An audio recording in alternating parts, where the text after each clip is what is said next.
Hi, I'm from room 11. What is this?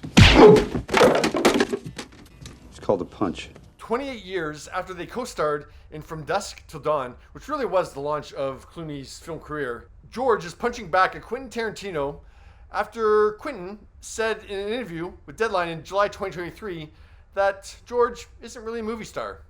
Quentin says, "Well, it's been a long while since I think George Clooney has drawn anybody to an audience. I don't understand that sentence at all." And the writer adds, he responded somewhat unkindly, "When was the last time that he had a hit in this millennial?" The writer again, "I expressed a yelp of surprise." "Well, I'm asking you, when was his last hit where he drew an audience?" he demanded. "Ticket to Paradise," I blurted wanly, but before I could babble Gravity, Tarantino had folded his arms. Gravity, we're giving George credit for Gravity. Because either way, it'll be one hell of a ride. They're an absolute star. And that means that people dig him or her. Yeah. And they like them and they want to see them and stuff. And then they, Sandra Bullock.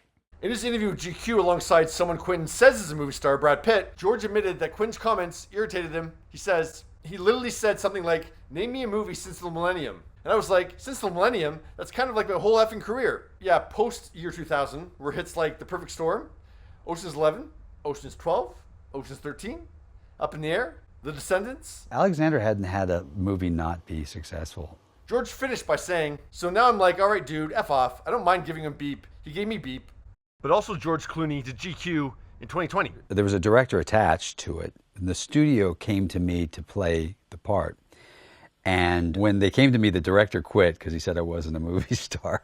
Which, fair enough, he's probably right. I mean, I've always thought George is this, like, the delusional golden boy of Hollywood. We are a little bit out of touch in Hollywood. Yeah, like I never thought the stature that he has in Hollywood doesn't equal what he pulls in at the box office. I think Hollywood really liked him from the get-go because he had that kind of old school movie star swagger, like a Cary Grant, like that very kind of from the golden age of Hollywood. He showed very early on that he loved cinema. 6 years after Dusk, he directed his first movie, Confessions of a Dangerous Mind, which was a huge bomb. Yeah, he charmed Hollywood, but he didn't really charm audiences to the extent that people like Denzel Washington, Tom Hanks, Harrison Ford, or Brad Pitt did. Like looking through his filmography, he has 6 bombs, like 6 bombs in his list. I don't know many huge stars that have that many bombs. This is why Superman works alone. Then there's the category up, which I'm calling the underwhelmers. There's 3 there. For the record, Out of Sight and Three Kings are 2 of his best movies. They just didn't make a profit. Where both Steven and I needed a success. Quite honestly, we needed a hit. Out of Sight never was a hit, actually. It was critically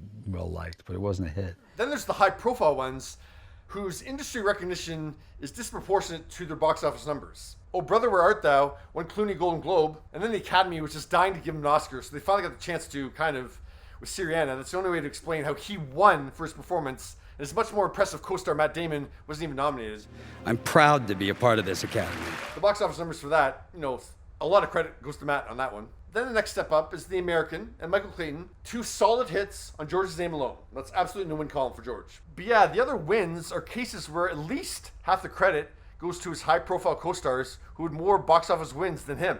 Like, I mean, I can't even give George credit for the Ocean's movies. I'm sorry. Like, I mean, you have Brad Pitt, Matt Damon, and Julia Roberts all in the movie. You think we need one more? You think we need one more? All have more hits than him. All have been proven to be bigger draws. So I can't really give credit to George. Like, yeah, it's good that he's a recognizable name in the movie and he leads the movie for sure. But I mean, I can't say that he's the reason those were a success. It was the ensemble for sure, but all 3 of those people are bigger names than him. Sorry, George. You know what your problem is? I only have one. I don't want to just be able at the end of my career to say how many films opened to #1. I don't care about the opening weekend. So yeah, when I really break it down, in his 28-year career, George Clooney has delivered like a movie star. I struggled to get it to 6 times he's done that. I wanted them to be films that would hold up longer than an opening weekend. And I've been lucky enough to have a few. And that makes me feel I feel very lucky. And yeah, it was just 4 years ago to GQ that he was saying he agreed that he wasn't really a movie star, and he was talking like he didn't want to be one either. So yeah, with those kind of numbers, George, you should be pretty happy that you've gotten away with a lot of gold when you've delivered a lot of beep. Yeah, what are your thoughts?